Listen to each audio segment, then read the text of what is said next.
Hi, we're Group 4, and we did Callaway v. City of Reno. So we chose a case that was a state case that primarily focuses on product liability and negligence. The case was first issued by a class of over 160 workers due to defective roofing that led to many risks for those workers. This eventually led up to four main complaints that also spiraled the case deeper than what it really needed to be. And now we'll go into the four main complaints. So the first main complaint was issued for fraud and misrepresentation for falsely claiming durable roofing. The second complaint was issued for negligent inspection of the city.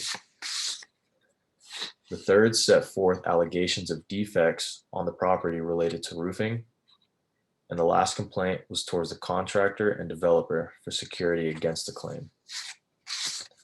So now we'll get into the three main parts of our presentation, which are the economic loss doctrine, the negligence claim against the subcontractors, and the negligence claim against the city. So now I'll be passing it off to Sakshi, who will be going over the economic loss doctrine. Hello, I'll be talking about the economic loss doctrine related with this case.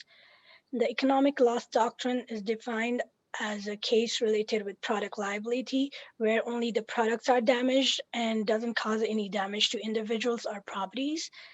It was recognized because the confusion of people between tort and warranty, and made to distinguish between tort and warranty with the strict liability of products. Callaway versus City of Reno was the first case of economic loss doctrine in Nevada law. The economic loss doctrine was applied because the claims were dismissed as plaintiffs didn't have any proof of damage and disapproved townhomes as products for purpose of strict liability. Thank you. And now I'd be passing the forward to Jacob. My topic is negligence against subcontractors. The appellants were making an appeal that the district court mistakenly dismissed negligence claims against the subcontractors. The first topic that was brought to point were that townhouses are not actually a product, resulting in economic loss doctrine, preventing recovery in tort because components of a product cannot cause other property damage compensable in tort. The topic after that is that the negligence claim is actually barred.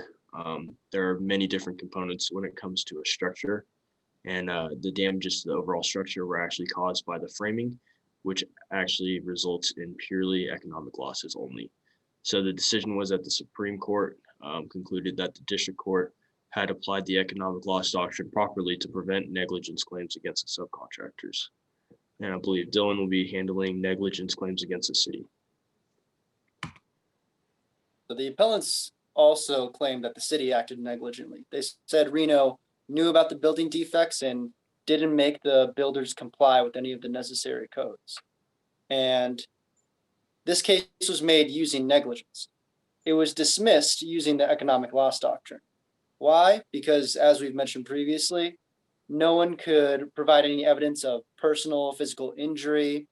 All their claims for compensation were about cost of maintenance or cost of repair, all economic issues related to the house.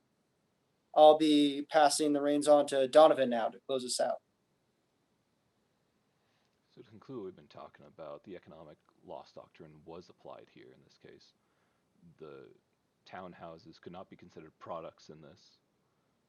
And if we look at other cases such as the Oak Groves Investors versus Bell, where the economic loss doctrine was not applied, and that was because a faulty heating system caused water damage to multiple units within a complex. And with the National Union Fire Insurance versus Pratt, the economic loss doctrine was applied because the engine damage caused total destruction of the aircraft. And there's no clear line of demarcation between contracts and damages, and so the economic loss doctrine needs to be applied in a case-by-case basis. With that, we will conclude our presentation.